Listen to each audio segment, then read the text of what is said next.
Hello YouTube, greetings, happy weekend. Welcome back to Joey's Basement.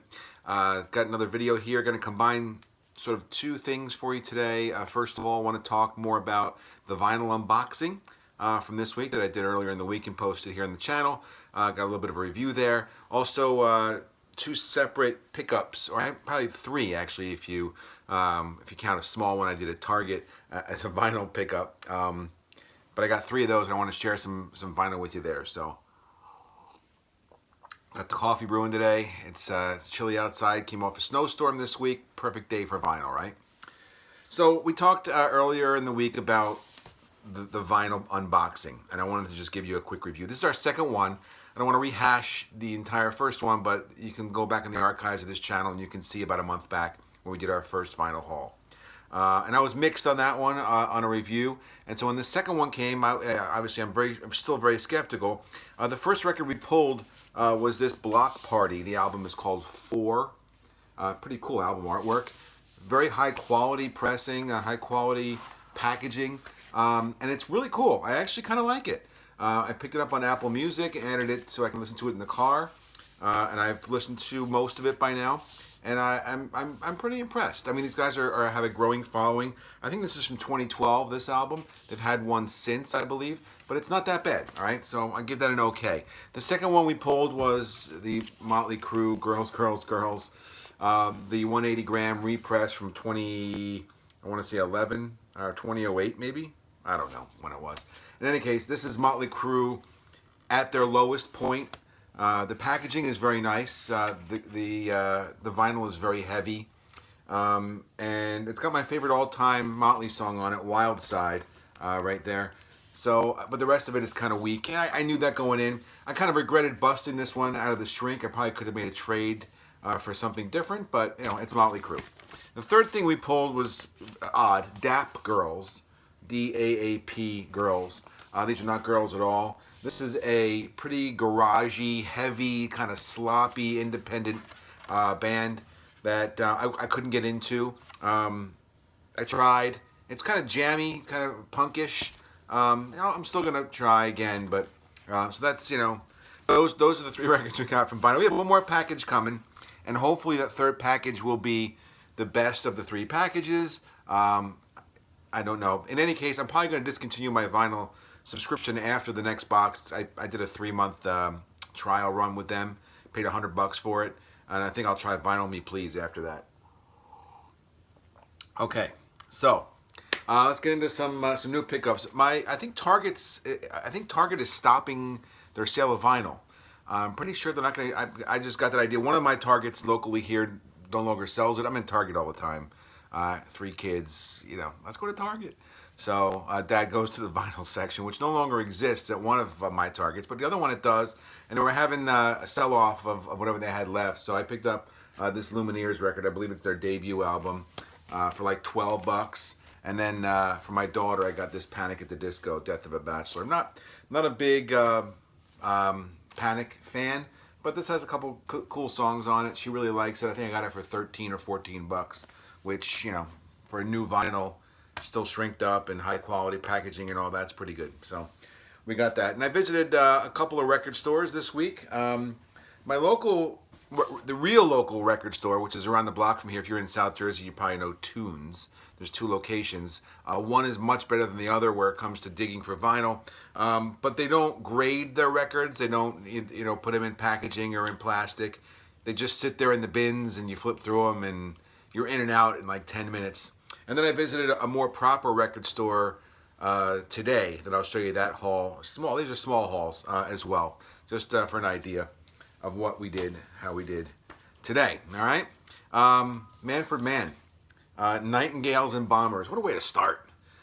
This is one of the earlier Earth Band albums. It's okay. This is before The Roaring Silence, which is my personal favorite, which I think is a great record, which I think I showed in an earlier video a couple months back. This is before that. This does contain Spirit of the Night, which is the cover of the Springsteen classic.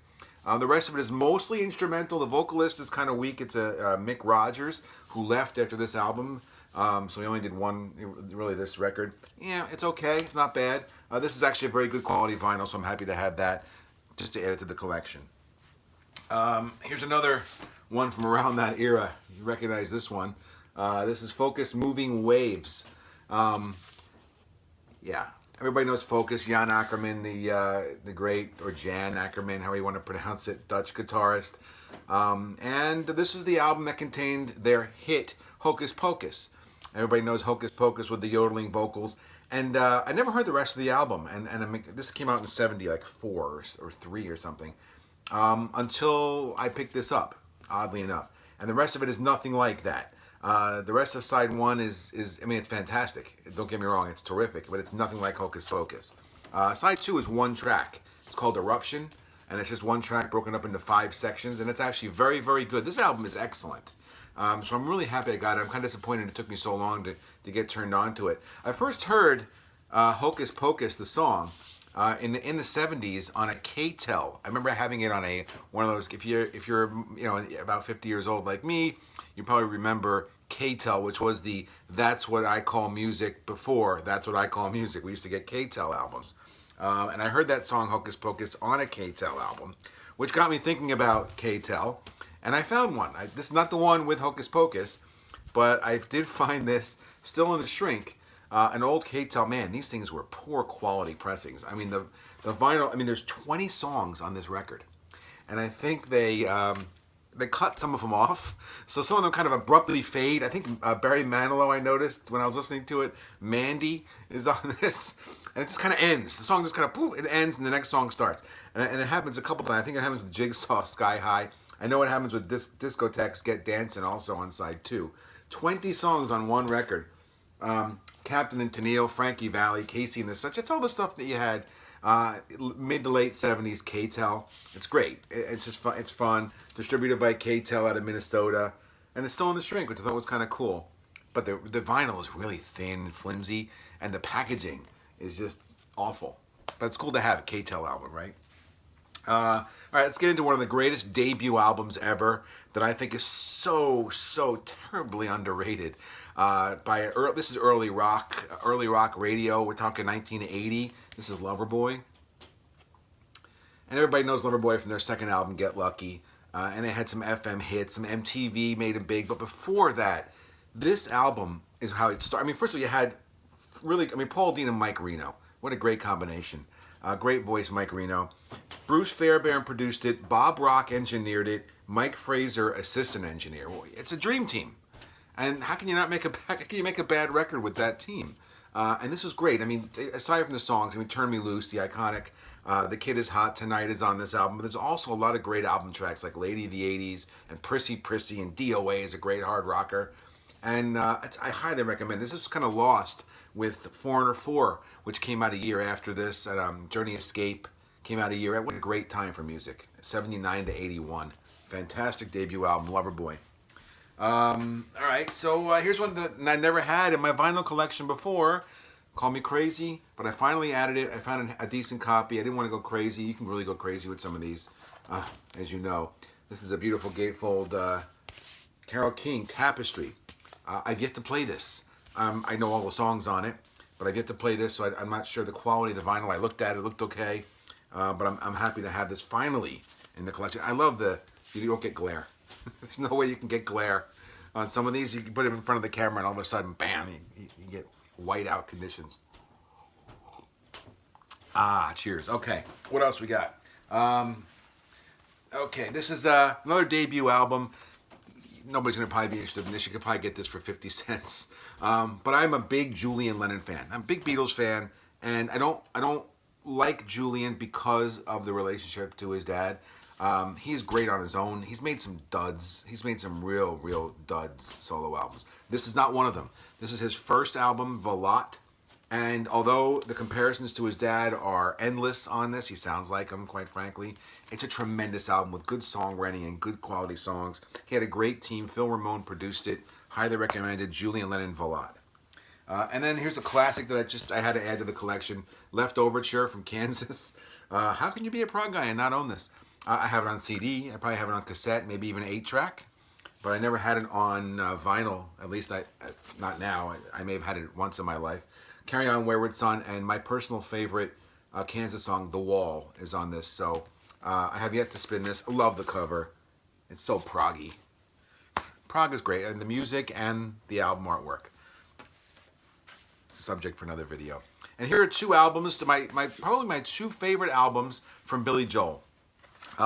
First off is Turnstiles. This is my absolute favorite record by Billy. Never had it on vinyl before. This is one of my top 10 albums of all time. Front to back, it's fantastic. And then my second favorite, which is probably a surprise to some, is not The Stranger or 52nd Street. It's The Nylon Curtain, which is his Beatles album. This album is totally influenced by the Beatles. And some of the album, I mean, it's got hits, Allentown, Pressure, Goodnight Saigon. But the best tracks on here are the deep tracks, like Scandinavian Skies and Surprises and Where's the Orchestra. Just a phenomenal side one and side two. Excellent. And then here's one. Everybody rated their parents' record collection when they were growing up. My parents were really into the 50s, which my dad still swears is the greatest era of music of all time. Sha-na-na. You can't beat it.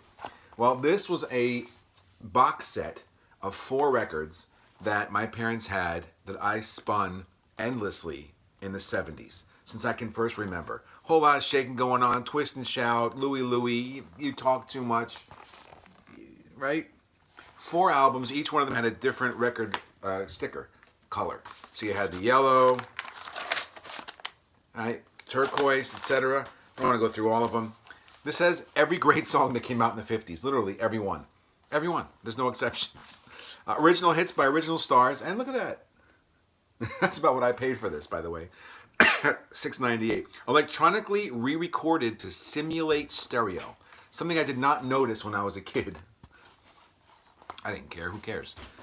So I got all these great 50s tracks. Let me take a sip before I choke to death here. All right. Let's get to the today's haul, which is from a more of a proper record store. They bag their stuff. They grade their stuff. And even though I'm not really much into that, it's kind of cool to be able to go. The selection's incredible. The store I'm talking about is Inner Groove Records. If you're ever in the South Jersey area, Haddonfield specifically, is a tremendous place. Highly recommend it. First one is Genesis Abacab, which is one of my favorite Genesis albums. That's nice to have on vinyl. I've never had it on vinyl. What can I say? Then we had some stuff to add to the McCartney collection. I'm really hoping for a McCartney box set on vinyl. I don't think one exists, but when it does, it's going to be very expensive, and it's going to be something that I'm going to have to skip my mortgage payment to purchase. This is the Final Wings album. I think it's the Final Wings album, Wildlife. Another one from Wings is Venus and Mars. This is a great packaging on this one. I have them. It's good condition. Venus and Mars. And then one of my personal favorite McCartney albums, which nobody agrees with me on, is Press to Play. And the reason why I couldn't wait to get this on vinyl, I'm actually going to take this out, the sleeve anyway. It's really cool, matte sleeve. The artwork. And the CD does a great job with this too, which I've had for years. But every song has its own illustration with all kinds of cool visuals, for lack of a better term. Where the vocals are, when you're sitting looking at it, where the vocal is, where the guitar is, where the bass is, where the backup vocals are, in sort of the picture of the song, as only McCartney could do. Very happy to have this on vinyl, finally. Press to Play. A couple more. I don't know if you're familiar with this one or not. It's kind of a rare one. I'm not familiar with it at all. I think it's Thriller. I think it's Michael Jackson. I don't know. I heard it was good. So, never. I'm kidding. It's Michael Jackson. Yeah, this was probably sold 5 times already, right? So this doesn't count as one of the 55 trillion he's sold worldwide. But Michael Jackson, Thriller, finally on vinyl. Oh, I forgot this one from McCartney also, Tug of War. One of the last ones I didn't have from the McCartney collection.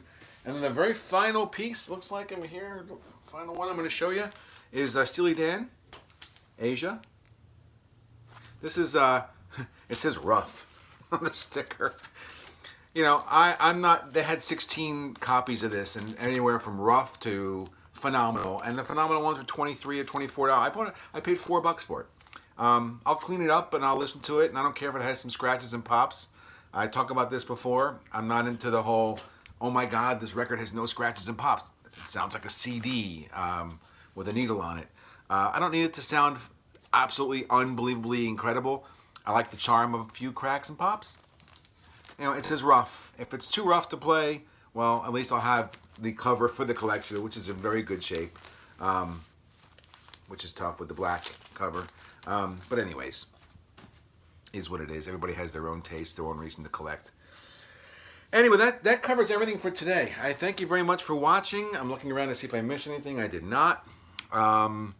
And what's next? Well, we have, in a couple of weeks, the final vinyl box will arrive, and we'll do a review of that. We'll unbox it here on YouTube.